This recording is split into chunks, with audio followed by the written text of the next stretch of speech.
Hi friends. Starting సీన్‌లో warriors అనే అమ్మాయిని చూపిస్తారు. ఈ అమ్మాయి సోమాలియాలో పుట్టింది. 13 ఏళ్ల వయసులో ఆమె గొర్రెలు మేపుతూ ఉండేది. ఆ అమ్మాయి తల్లి ఒక రొట్టెను 4 ముక్కలు చేసి తన పిల్లలందరికీ పెడుతుంది. వారిస్ తన చిన్న తమ్ముడితో నేను నిన్ను ఎప్పుడూ ఒంటరిగా విడిచిపెట్టను అని మాట ఇస్తుంది. అయితే జీవితం ఆమెని చాలా దూరం తీసుకెళ్ళాలి అని నిర్ణయించింది. ఇప్పుడు వారిస్ చాలా పెద్దగా అయిపోయి లండన్ వీధుల్లో తిరుగుతూ ఉంటుంది. అక్కడ ఆమె ఒక షాప్‌లోకి వెళ్లి చాలా వస్తువులు ఒక బ్యాగ్‌లో వేసుకుంటుంది. ఆ షాప్‌లో పనిచేసే అమ్మాయి దొంగిలించిన వస్తువులు చూసి సెక్యూరిటీని పిలుస్తాను అని చెప్తుంది. అప్పుడు వారిస్ అక్కడి నుంచి పారిపోతుంది. అలా ఆమె ఒక టాయిలెట్‌లోకి వెళ్లి ఒక క్యాబిన్‌లో కూర్చొని తన పాస్‌పోర్ట్ చూసి మురిసిపోతూ ఉంటుంది. అయితే ఈలోగా అక్కడికి ఆ షాప్‌లో పనిచేసే అమ్మాయి వస్తుంది. ఆమె ఏడుస్తూ ఉంటుంది. వారిస్ డోర్ వేసుకోవడం మర్చిపోయి ఉంటుంది. తనకి పెద్దగా ఇంగ్లీష్ రాదు. ఏదో 1, 2 ముక్కలు అవి తప్పులే. లండన్‌లో 6 ఏళ్లు ఉన్నా కూడా తనకి ఇంగ్లీష్ మాట్లాడడం రాలేదు. అక్కడ బ్రతకడం అంత సులభం కాదు. ఈ ఇంగ్లీష్ అమ్మాయి పేరు మోడలిన్. వారిస్ ఆమె వెంట పడుతుంది. మోడలిన్ వారిస్ నుంచి తప్పించుకునేందుకు ఒక లిఫ్ట్‌లోకి వెళ్తుంది. అయినా వారిస్ ఆమెను విడిచిపెట్టదు. అయితే చివరికి వారిస్ ఒంటరిగా వీధుల్లో తిరుగుతూ ఉండగా రోడ్డు మీద ఆమెకి కార్డ్‌బోర్డ్ కనిపిస్తుంది. దాంతో ఆమె ఓపెన్ ప్లేస్‌లోనే నిద్రపోవాలి అని నిర్ణయించుకుంటుంది. ఆ అమ్మాయి రోడ్డు మీద దొరికిన చిల్లర డబ్బులు ఏరుకుని దాంతో వచ్చింది తింటూ రోజులు గడుపుతుంది. అలా ఒకరోజు బస్‌లో వారిస్ మరోసారి మోడలిన్‌కి కనిపిస్తుంది. ఆమె వారిస్ పరిస్థితి చూసి ఆ అమ్మాయికి ఒకరోజు తన దగ్గర తలదాచుకోవడానికి ఆశ్రయం కల్పిస్తుంది. అయితే మోడలిన్ ఒక హాస్టల్‌లో ఉంటుంది. అక్కడ ఉన్న హాస్టల్ మేనేజర్ అపరిశుభ్రంగా ఉన్న వారిని చూసి లోపలికి అనుమతించదు. అయితే వారిస్ నవ్వుతూ ఒక డైలాగ్ చెప్తుంది. అది విని ఆమె వారిస్‌ని లోపలికి అనుమతిస్తుంది. అయితే గదిలో యూరిన్ పోసి పాడు చేయకు అంటుంది. వారిస్ ఆమెతో అక్కడికి అనుమతించడం కూడా చాలా సంతోషపడుతుంది. ఆ సంతోషంలో ఆమె చేతిని ముద్దు పెట్టుకుంటుంది. ఆమెని అమ్మ అని పిలుస్తుంది. తర్వాత రోజు ఉదయం మోడలిన్ నిద్రపోతూ ఉంటుంది. అయితే ఆమె లేచేసరికి వారిస్ గది మొత్తం శుభ్రం చేసి కాఫీ చేసి ఇస్తుంది. తర్వాత మోడలిన్ వారిస్‌కి ఒక అడ్రస్ ఇచ్చి అక్కడ ఆమెకి జాబ్ దొరుకుతుంది అని చెప్తుంది. అయితే తన జాకెట్ కూడా ఆ అమ్మాయికి గిఫ్ట్‌గా ఇస్తుంది. అక్కడే వాళ్ళకి మేనేజర్ డేవిడ్ ఎదురుపడతాడు. అతనికి వారిస్ మొహం చాలా నచ్చుతుంది. తర్వాత వారిస్‌కి ఒక కేఫ్‌లో జాబ్ దొరుకుతుంది. అక్కడ ఆ అమ్మాయి పని చేస్తూ ఉండగా ఒక వ్యక్తి పేపర్ చదువుతూ వారిస్‌ని చూస్తూ ఉంటాడు. ఎందుకంటే ఆ అమ్మాయి మిగిలిన ఆహారాన్ని తన జేబులో వేసుకుంటూ ఉంటుంది. ఆ వ్యక్తి ఒక ఫేమస్ ఫోటోగ్రాఫర్. అతని పేరు డోరీ. అతడు తన విజిటింగ్ కార్డ్ వారిస్‌కి ఇస్తాడు. ఆ అమ్మాయి దాన్ని పడేయాలి అనుకుంటుంది. కానీ డోరీ అలా చేయొద్దు అని చెప్తాడు. ఆ తర్వాత ఆమె రూమ్‌కి వెళ్తుంది. ఈసారి తన దగ్గర రూమ్‌కి కావాల్సిన డబ్బు ఉంది. ఆ అమ్మాయి మళ్ళీ ఆమెని అమ్మ అని పిలిచి ఆమె మనసు దోచుకుంటుంది. వారిస్ తన శరీరం చూపించడానికి సిగ్గుపడుతూ ఉంటుంది. అందువల్ల ఆమె షవర్‌కి వెళ్తున్నప్పుడు చాలా విచిత్రమైన పనులు చేస్తుంది. మోడలిన్ ఆమె బట్టలు దొంగలించి ఆట పట్టిస్తుంది. వారిస్ వంట చేయడంతో పాటు ఇంగ్లీష్ నేర్చుకుంటుంది. ఆమెకి తన పుట్టినరోజు తెలియదు. ఆమెకి కేవలం తను వర్షాకాలంలో పుట్టింది అనే విషయం మాత్రమే తెలుసు. తర్వాత ఒకరోజు డేవిడ్ మోడలిన్ రూమ్‌కి వస్తాడు. అప్పుడు వారిస్‌ని ఇబ్బంది పెట్టేలా మాట్లాడతాడు. డాన్సర్ కావాలి అన్నది మోడలిన్ కల. అయితే మరోసారి ఆమెకి రిజెక్షన్ లెటర్ వస్తుంది. వారిస్ మోడలిన్ మూడ్ మార్చేందుకు నైట్ క్లబ్‌కి వెళ్ళడానికి అంగీకరిస్తుంది. క్లబ్‌లో హెరాల్డ్ అనే ఒక అబ్బాయి వారిస్‌ని చూస్తాడు. ఆమెతో మాట్లాడతాడు. వారిస్ అతనికి తన పేరు చెప్తుంది. హెరాల్డ్ ఆమె జాకెట్ తీసి డాన్స్ చేయమని చెప్తాడు. హెరాల్డ్ న్యూయార్క్ నుంచి వచ్చాడు. అతను వారిస్‌కి బాగా నచ్చాడు. అయితే సడన్‌గా ఆమెకి భయంగా అనిపించి క్లబ్ నుంచి వెళ్ళిపోతుంది. అయితే ఆమె రూమ్‌లోకి వెళ్ళలేకపోతుంది. ఎందుకంటే మోడలిన్ వేరే అబ్బాయితో ఉంటుంది. వారిస్ ఆమెని మంచి ఆడవాళ్ళు ఇలా చేయరు. అది కట్టైన మహిళ చాలా మంచి వ్యక్తి కాగలదు అంటుంది. మోడలిన్ తన మాటలు అర్థం చేసుకోలేకపోతుంది. అప్పుడు వారిస్ తన ప్యాంటు కిందకి దించి చూపించి వాళ్ళు మొత్తం కోసేసి కుట్లు వేశారు. నాకు 3 ఏళ్ల వయసులో ఉన్నప్పుడు ఈ సంఘటన జరిగింది. ఇది నా విషయంలోనే కాదు, నా చెల్లెల విషయంలో కూడా ఇలాగే జరిగింది అని చెప్తుంది. మోడలిన్‌కి అప్పుడు అంతా అర్థమవుతుంది. వారిస్ అంతసేపు టాయిలెట్‌లో ఎందుకు గడిపేదో అర్థం చేసుకుంటుంది. ఒక మహిళ అయినందున అలా చేయాల్సిన అవసరం లేదు. ఇక్కడ ఎవరూ ఇలా చేయరు అని చెప్తుంది. ఇది నిజంగా మనసును కలిసివేసే సంఘటన. అయితే మోడలిన్ ఆమెతో నీకు నువ్వు ఎంత అందంగా ఉంటావో తెలియదు అంటుంది. ఆ మాట విని వారిస్ ఆశ్చర్యపోతుంది.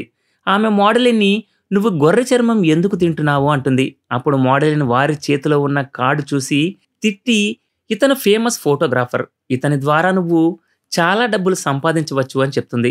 అలాగే హెరాల్డ్ ఆమెకి క్లబ్‌లో తన అడ్రస్ ఇచ్చాడని వారిస్‌కి ఇస్తుంది. ఎప్పుడైనా నువ్వు న్యూయార్క్ వెళ్తే అతన్ని కలవచ్చు అంటుంది. అయితే అది విన్న తర్వాత వారిస్ నిరాశ చెందుతుంది. ఒకవేళ అతనికి నేను అందరిలా లేను అని తెలిస్తే అతను ఏమంటాడో అంటుంది. వాళ్ళు మాట్లాడుకుంటూ ఉండగానే ఆమెకి కడుపులో తీవ్రమైన నొప్పి కలుగుతుంది. మోడలిన్ వెంటనే వారిస్ని హాస్పిటల్లో జాయిన్ చేస్తుంది. గైనకాలజిస్ట్ ఆమె పరిస్థితి చూసి ఆశ్చర్యపోతాడు. నీ నుంచి ఏదైతే లాక్కున్నారో నేను నీకు దాన్ని తిరిగి ఇవ్వలేను, కానీ నేను నీ నొప్పిని తగ్గించగలను అని సోమాలియాకి చెందిన ఒక మగ నర్స్ని చూపిస్తాడు. అతనికి వారిస్ మాట్లాడే భాష తెలుసు. డాక్టర్ అతనికి ఈ అమ్మాయికి ఆపరేషన్ అవసరం, అక్కడ అంతా టైట్గా ఉంది, ఈ విషయం ఆమెతో చెప్పు అంటాడు. అయితే ఆ మగ నర్స్కి చాలా కోపం వస్తుంది. అతను వారిస్తో నీకు సిగ్గు లేదా, నువ్వు ఈ తెల్లవాడికి నీ శరీరాన్ని చూపిస్తున్నావు, ఇది మన ఆచారం కాదు అంటాడు. అతని మాటలు విని వారిస్ భయపడుతూ ఏడుస్తూ అక్కడి నుంచి వెళ్ళిపోతుంది. రోడ్డు మీద నడుస్తున్నప్పుడు వారిస్కి ఒక మహిళ కనిపిస్తుంది. ఆమె నల్లటి బురకా వేసుకుని ఉంటుంది. అందువల్ల కేవలం ఆమె కళ్ళు మాత్రమే కనిపిస్తూ ఉంటాయి. ఇక్కడ సీన్ ఫ్లాష్ బ్యాక్లోకి వెళ్తుంది. వారిస్ తన తల్లితో నాకు కింద నొప్పిగా ఉంది, రక్తం కారుతుంది అని చెప్తుంది.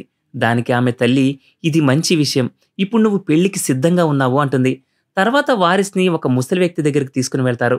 అతను ఈ అమ్మాయిని 14వ భార్యగా చేసుకోవాలి అనుకుంటున్నాడు. వారిస్ ఏడుస్తూ ఉంటుంది. అయినా ఎటువంటి ఉపయోగం లేదు. అందువల్ల ఆమె ఆ రాత్రి అక్కడి నుంచి పారిపోవాలి అని నిర్ణయించుకుంటుంది. ఆమె తన అమ్మమ్మ దగ్గరికి మొగాదిషు వెళ్ళాలి అని నిర్ణయించుకుంటుంది. వారిస్ తన తమ్ముడితో నేను నిన్ను తర్వాత తీసుకుని వెళ్తాను అని చెప్తుంది. ఆమె తల్లి కూడా వారిస్ని ఆపదు. ఎందుకంటే ఎడారిలో ప్రయాణించడం అంత సులభం కాదు. ఆ అమ్మాయి పాదాలు చీలిపోయి రక్తం కారుతూ ఉంటుంది. అయినా కూడా తను తర్వాత రోజు మళ్లీ నడవడం మొదలు పెడుతుంది. దారిలో తనకి ఒక చెట్టు కనిపిస్తుంది. ఆ చిన్నారి ఆ చెట్టు ఆకులు తిని తన ఆకలి ఆపుకుంటుంది. వారిస్ ఆ సమయంలో తన తల్లిని గుర్తు చేసుకుని బోరున ఏడుస్తుంది. అలా నడిచి నడిచి ఆ అమ్మాయి పూర్తిగా అలసిపోయి ఒక రోడ్డు దగ్గరికి చేరుకుంటుంది. అక్కడ ఒక ట్రక్ డ్రైవర్ వారిస్కి లిఫ్ట్ ఇస్తాడు. అయితే ఆడపిల్లకి ఎక్కడా రక్షణ ఉండదు అనే మాట నిజం. ఎందుకంటే ఆ ట్రక్ డ్రైవర్ ఆ చిన్నారిపై బలాత్కారం చేయాలి అనుకుంటాడు. వారిస్ సరైన సమయంలో అతన్ని ఒక రాయితో కొట్టి తప్పించుకుంటుంది. ఆ తర్వాత ఆ అమ్మాయి తన అమ్మమ్మ దగ్గరికి చేరుకుంటుంది.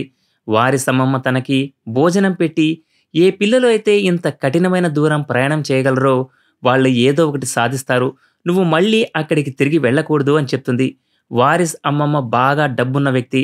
అయితే వారిస్ తల్లి ఒక పేద వ్యక్తిని ప్రేమించి అతనితో వెళ్ళిపోయింది. ఇక్కడ సీన్ ప్రెజెంట్లోకి వస్తుంది. వారిస్ బాగా ఆలోచించి తిరిగి హాస్పిటల్కి వెళ్తుంది. అక్కడ ఆమెకి ఆపరేషన్ జరుగుతుంది. మోడలిన్ తనని చూడడానికి వస్తుంది. తర్వాత వారిస్ ఫేమస్ ఫోటోగ్రాఫర్ అయిన డోరీ దగ్గరికి వెళ్తుంది. నేరుగా అతన్ని నువ్వు నాకు ఎంత డబ్బులు ఇస్తావు అని అడుగుతుంది. ఎందుకంటే ఇప్పుడు ఆమె మంచి జీవితం గడపాలి అనుకుంటుంది. డోరీ ఆమెని ఫోటోషూట్ కోసం సిద్ధం చేస్తాడు.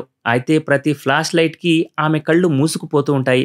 అప్పుడు డోరీ ఆమెని మాటల్లో పెట్టి మంచి ఫొటోస్ తీస్తాడు. వారిస్ తన ఫొటోస్తో ఒక మోడలింగ్ ఏజెన్సీలో అడుగుపెట్టింది. క్లీనింగ్ చేయడం కంటే మోడలింగ్ చేయడం ఉత్తమం. అయితే అక్కడ ఆమెకి ఒక సవాల్ ఎదురవుతుంది. నువ్వు స్టైల్గా నడవగలవా అని అడుగుతారు. వారిస్ నేను చాలా బాగా నడవగలను అంటుంది. వాళ్ళు ఆమెకి హై హీల్స్ ఇస్తారు. ఆమె కుంటుతున్న గుర్రంలాగా నడుస్తుంది. ఏజెన్సీ మేనేజర్ లుసిండాకి వారిస్ లూజ్గా వేసుకున్న బట్టలు నచ్చలేదు. ఆమె వారిస్ కళ్ళు మీద ఉన్న గాయాలు మచ్చలు దాచే ప్రయత్నం చేయమని చెప్తుంది. లుసిండా వారిస్ క్యాస్టింగ్కి వెళ్ళడానికి క్యాబ్కి డబ్బులు ఇస్తుంది. అక్కడ చాలామంది అమ్మాయిల మధ్యలో వారిస్ చాలా అదృష్టవంతురాలు.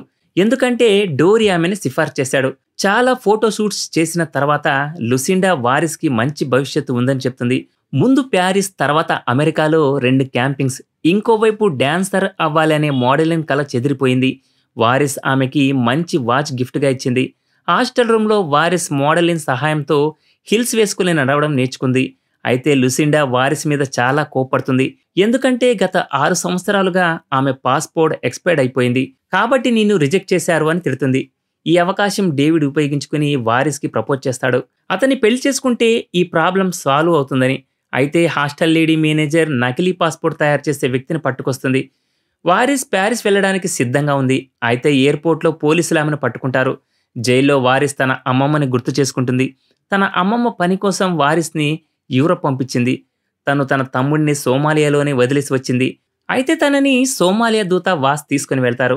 అక్కడ తనకి ఒక చిన్న రూమ్లో ఉండి రోజంతా పనిచేస్తూ ఉండేది. ఆమెకి అక్కడ ఇంగ్లీష్ నేర్పించే వాళ్ళు కూడా ఎవరూ లేరు. అలా 6 ఏళ్ళు అక్కడే గడిచిపోయాయి. ఇప్పుడు సోమాలియాలో ప్రభుత్వం మారింది. అక్కడ నుండి అంతర్జాతీయ ఉద్యోగులు, రాయబార కార్యాలయ సిబ్బంది తమ తమ దేశాలకు తిరిగి వెళ్తున్నారు. అయితే వారిస్ మాత్రం అక్కడే ఉండకుండా లండన్కి వెళ్లి కొత్త జీవితం ప్రారంభించడానికి ప్రయత్నిస్తుంది. ఇది ఆమె ప్రయాణంలో కీలకమైన మలుపు. ఆమె దాచిపెట్టిన తన పాస్‌పోర్ట్ బయటకు తీసి స్వేచ్ఛ కోసం ప్రయత్నాలు మొదలుపెట్టింది. ఎవరో ఆమెకి బెయిల్ ఇచ్చారు. ఇప్పుడు ఆమె 6 నెలల్లో స్టాంపు పొందాలి. కానీ ఇప్పుడు ఆమెకి పరిమిత వీసా వచ్చింది. ప్రతి శనివారం పోలీస్ స్టేషన్‌కి వెళ్లి హాజరు కావాలి. ఒక తప్పు చేసినా కూడా ఆమెని దేశం నుంచి బహిష్కరిస్తారు. లండన్ బిల్‌ఫోర్డ్ పైన ఆమె ఫోటోస్ కనిపించడం మొదలైంది. లుసిండా వారిస్‌తో "నువ్వు లాయర్‌కి $10,000 ఇవ్వాలి" అని చెప్తుంది. రూమ్ లేడీ మేనేజర్ వారిస్ ఇబ్బందుల్లో పడడానికి తానే కారణం అని క్షమాపణ కోరుతుంది. ఇప్పుడు వారిస్ డేవిడ్‌ని పెళ్లి చేసుకోవడం మాత్రమే ఈ సమస్యకి పరిష్కారమని భావించి అతన్ని పెళ్లి చేసుకోవడానికి అంగీకరిస్తుంది. డేవిడ్ ఆమెని ఇబ్బంది పెట్టనని మాట ఇస్తాడు. అయితే మోడలిన్‌కి ఈ ఐడియా నచ్చదు. అయితే డేవిడ్ వారిస్‌తో "నువ్వు నాతో ఒకే గదిలో ఒకే మంచం పైన పడుకోవాలి. లేదంటే ఇమ్మిగ్రేషన్ వాళ్ళు ఎప్పుడైనా చెకింగ్‌కి రావచ్చు" అని చెప్తాడు. తర్వాత ఒక క్యాలెండర్ ఫోటోషూట్ కోసం వారిస్ న్యూడ్ పిక్స్ షూట్ చేస్తారు.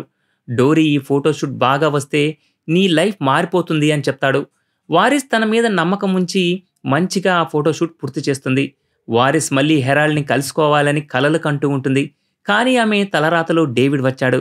అతను వారిస్‌ని భార్య అని గొడవ పడతాడు, తిడతాడు, కేకలు పెడతాడు. ఒకరోజు రాత్రి ఇమిగ్రేషన్ వాళ్ళు ప్రతి ఇంటికి చెకింగ్‌కి వస్తారు. అప్పుడు డేవిడ్ అవకాశం చూసుకుని బలవంతంగా ఆమెని ముద్దు పెట్టుకుంటాడు. వారిస్ మోడలిన్‌తో "నన్ను సోమాలియాకి తిరిగి పంపించేయండి, ఇతనితో నేను ఉండలేను" అంటుంది. అయినా కూడా ఆమె డేవిడ్‌తో ఒకే బెడ్ మీద పడుకోవాల్సి వస్తుంది. ఆ విధవ ఆమెను గోకుతూ ఎప్పుడు బంచిక్ చేయాలని చూస్తూ ఉంటాడు. చివరికి ఒకరోజు ఆమెకి పర్మనెంట్ వీసా రావడం వల్ల డేవిడ్‌కి థాంక్స్ చెప్పి తన ఉంగరం తిరిగి ఇచ్చేస్తుంది. ఇప్పుడు ఆమె ప్రపంచవ్యాప్తంగా భయం లేకుండా పనిచేయగలదు. చాలా దేశాల ర్యాంపుల మీద నడిచి ప్రొఫెషనల్‌గా, మోడల్‌గా అయిపోతుంది. తర్వాత ఆమె ప్యారిస్‌లో ఒక మంచి ఖరీదైన అపార్ట్మెంట్‌లో ఫ్లాట్ తీసుకొని మంచి ఆహారం తింటూ ఉంటుంది. ఇప్పుడు ఆమెకి హెరాల్డ్ గుర్తుకు వస్తాడు. ఆమె అతన్ని కలవడానికి వెళుతుంది. అయితే హెరాల్డ్ ఆమెని గుర్తుపట్టడు. ఈలోగా అతనికి గర్ల్ ఫ్రెండ్ వస్తుంది. వారిస్ బాధతో అక్కడి నుంచి వెళ్ళిపోతూ ఉంటుంది. లుసిండా ఇప్పుడు చాలా కోపంగా ఉంటుంది. ఎందుకంటే వారిస్ ఇప్పుడు అన్నీ వదిలేసి సోమాలియాలో ఒక డాక్యుమెంటరీ తీయడానికి వెళుతుంది. దాని పేరు "ఆ రోజు నా జీవితాన్నే మార్చేసింది". ఈమె అమెరికా తిరిగి వచ్చిన తర్వాత ఒక ఇంటర్వ్యూ ఇచ్చింది. ఆమె అందులో "నా జీవితాన్ని మార్చిన రోజు, డోరీని కలిసిన రోజు కాదు. తను ఒక సాధారణ అమ్మాయి నుంచి టాప్ మోడల్‌గా ఎదిగిన తీరుని, అంటే తన కథని అందరికీ చెప్పాలి" అనుకుంటుంది. అందుకోసం ఆమె తను 3 సంవత్సరాల వయసులో తన తల్లితో ఉన్న రోజుని గుర్తు చేసుకుంటుంది. వారిస్‌ని ఆమె తల్లి ఎడారి ప్రాంతంలో ఒక మహిళ దగ్గరికి తీసుకుని వెళ్తుంది. ఆ మహిళ ఒక బ్లేడ్‌తో తన ప్రైవేట్ పార్ట్ కోసేసింది. ఆ గాయం ఇన్ఫెక్షన్ అయ్యి వారిస్‌కి తీవ్రమైన జ్వరం వచ్చింది. ఆమె శరీరం మీద ఒక పెద్ద గీత మాత్రమే మిగిలింది. తన శరీరం నుంచి కోసిన భాగాన్ని పక్షులు తినేస్తాయి. ఈ సమయంలో హెరాల్డ్ ఒక కేఫ్‌లో ఉంటాడు. అతను వారిస్ తనని కలవడానికి వస్తే తను పక్కింటి అమ్మాయితో ఉన్నందుకు తన మీద తానే కోపంగా ఉంటాడు. అప్పుడు హెరాల్డ్ ఒక మ్యాగజైన్‌లో వారిస్ ఇంటర్వ్యూ చూసి స్త్రీలకి చేసే సున్తి గురించి తెలుసుకున్నాడు. వారిస్ యూఎన్ హెడ్ క్వార్టర్‌లో ఈ విషయం గురించి స్పీచ్ ఇవ్వబోతుంది. మోడలిన్ తనకి సపోర్ట్ చేయడానికి వస్తుంది. తర్వాత హెరాల్డ్ కూడా అక్కడికి వస్తాడు. వారిస్ ఆఫ్రికాలో 3000 సంవత్సరాల నుంచి ప్రజలు సున్తి చేయించుకొని అమ్మాయి అపవిత్రమని భావిస్తున్నారు. వాళ్ళ ఉద్దేశం ప్రకారం మహిళలో ఉన్న ఆ పార్ట్‌ని అపరిశుద్ధం, అందువల్ల దాన్ని కోసి పడేయాలి. పెళ్లి అయిన మొదటి రాత్రి పెళ్లికొడుకు తన భార్య ప్రైవేట్ పార్ట్‌ని కోసి ఆమెతో ఒకటవుతాడు. ఏ అమ్మాయి అయితే సున్తి చేయించుకోదో ఆ అమ్మాయిని ఊరి నుంచి తరిమి కొట్టి తనని వేశ్యగా ప్రకటిస్తారు. ఈ రూల్ ఖురాన్‌లో రాయలేదు. అయినా కూడా దీన్ని నమ్ముతూ పాటిస్తారు. ఆ తర్వాత అమ్మాయిలు శరీరంగా, మానసికంగా కృంగిపోతారు. వారిస్ చెల్లి సున్తి చేసిన సమయంలో రక్తస్రావం అయ్యి చనిపోయింది. ఇది నిజంగా చాలా దారుణం కదా. మనకు తెలియని ఎన్ని వింత ఆచారాలు ఉన్నాయో. మనిషి తిరిగి రాతి యుగంలోకి వెళ్తున్నాడేమో అనిపిస్తుంది. మీకు అలానే అనిపిస్తుంది కదా? అనిపిస్తే తప్పకుండా కామెంట్ చేయండి. అయితే ఈమె ఇంకో చెల్లి బిడ్డకి జన్మనిచ్చే సమయంలో చనిపోయింది. చిన్నతనంలో వారిస్ ఆడపిల్లగా పుట్టకూడదు అనుకుంది. ఎందుకంటే ఇది చాలా బాధాకరమైన జీవితం. అయితే ఇప్పుడు ఆమె చాలా గర్వంగా ఉంది. తను ఉండాలి అనుకుంటున్నట్టు మారింది. ప్రపంచవ్యాప్తంగా 130 మిలియన్ల మంది మహిళలు సున్తి చేయించుకుంటున్నారు. మొదటి మహిళ 1977లో ఈ విషయాన్ని ప్రపంచం ముందుకు తీసుకొచ్చింది. ఆమెని యూఎన్ మెంబర్గా చేశారు. ఈ క్రూరమైన ఆచారాన్ని ఎదుర్కోవడానికి వ్యతిరేకంగా పోరాడే సంస్థకు ఆమెను రాయబారిగా పంపారు. ఆ తర్వాత చాలా దేశాల్లో ఈ సున్తిని బ్యాన్ చేశారు. అయినా కూడా ప్రతిరోజు 6000 మంది అమ్మాయిల మీద ఈ దారుణం జరుగుతూనే ఉంది. ఈ సీన్తోనే ఈ మూవీ ఎండ్ అవుతుంది. చూశారు కదా దారుణమైన స్టోరీ.